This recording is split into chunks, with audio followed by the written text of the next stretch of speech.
5 मई को नीट की परीक्षा थी और 4 मई को पटना के एक होटल में बैठकर कुछ छात्र इस परीक्षा की अलग से तैयारी कर रहे थे, क्योंकि उनके हाथ इस परीक्षा के क्वेश्चन पेपर पहले से ही लग चुके थे। उन्हें सिर्फ उस पेपर में मौजूद सवालों के जवाब रटने थे और पेपर देना था। हुआ भी ऐसा ही। सवालों के जवाब रटकर जब ये लोग अगले दिन एग्जामिनेशन सेंटर पहुंचे तो उनकी खुशी का ठिकाना नहीं रहा, क्योंकि वहां मिले क्वेश्चन पेपर में वही सवाल आए थे जिनके जवाब ये पहले से रट चुके थे। फिर क्या था, बेहद उत्साह के साथ इन लोगों ने पेपर दिया, लेकिन पेपर खत्म होते ही इनका सारा उत्साह भी गायब हो गया जब पुलिस उन्हें बाहर निकलते ही उठा ले गई। पूछताछ हुई और पूछताछ में पुलिस ने पेपर देने वाले और लीक पेपर लाने वाले को जब आमने सामने बिठाकर पूछताछ की तो ऐसे कई सारे तथ्य सामने आए जिसने सभी को दंग कर दिया। यह कहानी सिर्फ एक सेंटर और जिले की है, लेकिन इस कहानी के कई सारे किरदार और किस्से थे जो एक एक करके अब सामने आ रहे हैं। नमस्कार, मैं यशोधरा विरोधे और आप देख रहे हैं कालखंड। नीट पेपर लीक का मामला अब हर रोज नया रंग ले रहा है। सरकार जहां अपनी एजेंसी एनटीए को पाक साफ बता रही है और एनटीए जहां पेपर कराने वाली ठेका कंपनियों की गलतियों को छिपाने में जुटी हुई है, तो वहीं पटना से लेकर गोधरा तक की पुलिस पेपर लीक मामले में हर रोज नया पन्ना खोल रही है। हर बच्चे के उठते सवालों का जवाब खोज खोज कर दे रही है। जी हाँ, बता दें कि जहां गोधरा पुलिस इस मामले में करोड़ों के चेक सील कर चुकी है, तो वहीं पटना पुलिस 4 कदम आगे बढ़ते हुए आरोपियों के बयान को भी सार्वजनिक कर चुकी है। लेकिन देश के शिक्षा मंत्री अभी भी सब कुछ साफ सुथरा और सुचितापूर्ण बता रहे हैं। लेकिन यहाँ हम जो आपको बताने जा रहे हैं उससे आप जान पाएंगे कि यह मामला सिर्फ गड़बड़ी का नहीं है, बल्कि उस गड़बड़ी को छिपाने की जो कोशिश है वो उससे भी बड़ी है। 5 मई को नीट का पेपर था। इससे 41 दिन पहले 24 मार्च को एक वीडियो सामने आया। वीडियो में सफेद गमछा से चेहरा छिपाए एक शख्स कहता है कि नीट का पेपर लीक होगा, जेल से इसकी तैयारी चल रही है। बता दी कि यह दावा करने वाला विजेंद्र गुप्ता था। विजेंद्र पर बिहार शिक्षक भर्ती का पेपर लीक करने का आरोप है। दरअसल नीट का पेपर लीक होने का दावा विजेंद्र गुप्ता ने बिहार की दानापुर पुलिस के सामने सरेंडर करने से पहले किया था। इससे पहले उसने मीडिया को एक इंटरव्यू दिया जिसमें विजेंद्र ने जेल में बंद विशाल चौरसिया, उसके करीबी अजीत और अजय चौहान का नाम लिया। बता दें कि विशाल चौरसिया पर दिल्ली, बिहार, यूपी और उड़ीसा पेपर लीक के 10 से अधिक केस दर्ज हैं। मार्च 2024 से वो जेल में बंद है। विजेंद्र ने कोलकाता की एक प्रिंटिंग प्रेस कंपनी के डायरेक्टर का नाम लेकर कहा कि उसी की सेटिंग से विशाल ने कई पेपर लीक कराए हैं। इस मामले में पेपर लीक की जांच कर रहे बिहार ईओयू के सोर्सेस के मुताबिक अब तक की जांच में पता चला है कि नीट का पेपर ट्रांसपोर्टेशन के दौरान लीक हुआ है।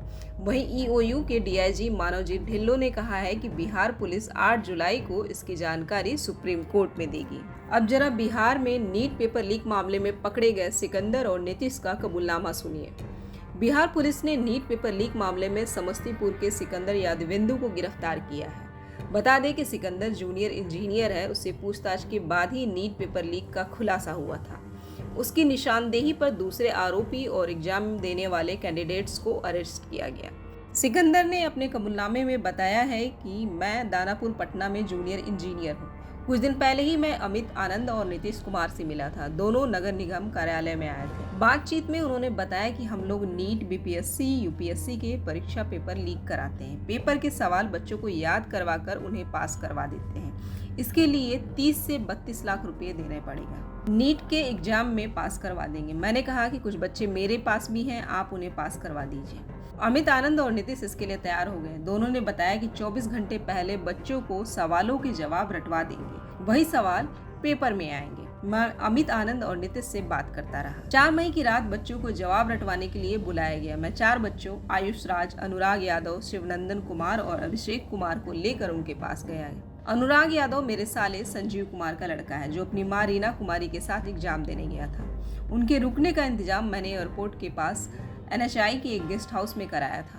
दूसरे कैंडिडेट आयुष राज के पिता अखिलेश कुमार के साथ तय हुआ कि वो सभी बच्चों को होटल ग्रैंड पैलेस रामकृष्ण नगर के पास अमित आनंद के पास पहुंचा देंगे। सभी से 40-40 लाख रुपए लेने की बात तय थी। अखिलेश से कम पैसा लेना था क्योंकि वो पहले से ही परिचित है। इसी तरह अनुराग आनंद भी रिलेटिव हैं, इसलिए दोनों से कम पैसे लेने की बात हुई थी। परीक्षा वाले दिन शास्त्री नगर पुलिस ने वाहन चेकिंग के दौरान हमें पकड़ लिया। हमारी गाड़ी से अभिषेक कुमार, शिवनंदन, आयुष राज और अनुराग यादव के एडमिट कार्ड मिले। मेरे साथ अखिलेश और बिट्टू कुमार को गिरफ्तार किया गया। इसके बाद अमित आनंद, नीतीश कुमार, आयुष राज, अनुराग यादव, शिवनंदन कुमार, अभिषेक कुमार, अवधेश कुमार, आशुतोष कुमार और रीना कुमारी को अरेस्ट किया गया। इस मामले पर यूपी के पूर्व डीजीपी विक्रम सिंह का बयान सामने आया है। पूर्व डीजीपी विक्रम सिंह का कहना है कि पेपर लीक कराने वाले माफिया तो आखिरी प्रोडक्ट की तरह हैं। ये तो डिमांड और सप्लाई पर काम कर रहे हैं।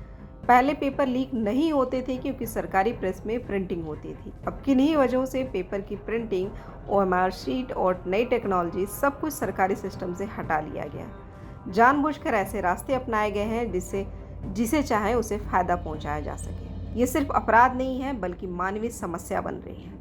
अब जिस तरीके से स्ट्रक्चर बनाकर पेपर लीक हो रहे हैं, पर्चा लीक करोड़ों अरबों का धंधा बन गया है। इसकी शुरुआत 2009 या 2010 के आसपास हुई थी और अब ये महामारी बन गई है। वहीं नीट पेपर लीक का मामला अब सरकार के लिए भारी पड़ता जा रहा है। NTO को लेकर सरकार की नरमी पर लगातार सवाल उठ रहे हैं। 24 जून को संसद सत्र शुरू हो रहा है और पेपर लीक को लेकर पूरे देश में कोहराम मचा हुआ है। कांग्रेस नेता राहुल गांधी ने प्रधानमंत्री नरेंद्र मोदी को कटघरे में खड़ा करते हुए कटाक्ष किया है कि सुना है कि वो यूक्रेन वॉर तक रोक देते हैं, लेकिन देश में पेपर लीक क्यों नहीं रुक रहा है या वो रोकना ही नहीं चाहते हैं। कि नरेंद्र मोदी जी ने यूक्रेन की लड़ाई रोक दी थी। मतलब एक ऑर्डर देके जो रूस और यूक्रेन के बीच में लड़ाई चल रही थी उसको रोक दिया था, ब्रेक लगा दी थी। इजराइल और गाजा के बीच में जो लड़ाई चल रही थी उसको भी नरेंद्र मोदी जी ने रोक दिया था।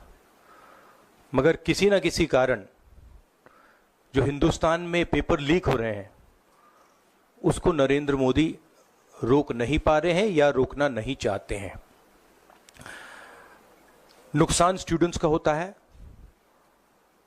जो हिंदुस्तान के स्टूडेंट्स हैं, मैं जानता हूं कि आप इन एग्जाम्स के लिए महीनों सालों काम करते हो।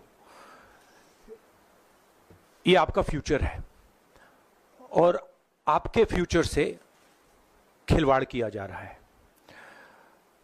मध्य प्रदेश में व्यापम हुआ और अब उस व्यापम को नरेंद्र मोदी जी और उनकी सरकार पूरे देश में फैलाने का काम कर रही है।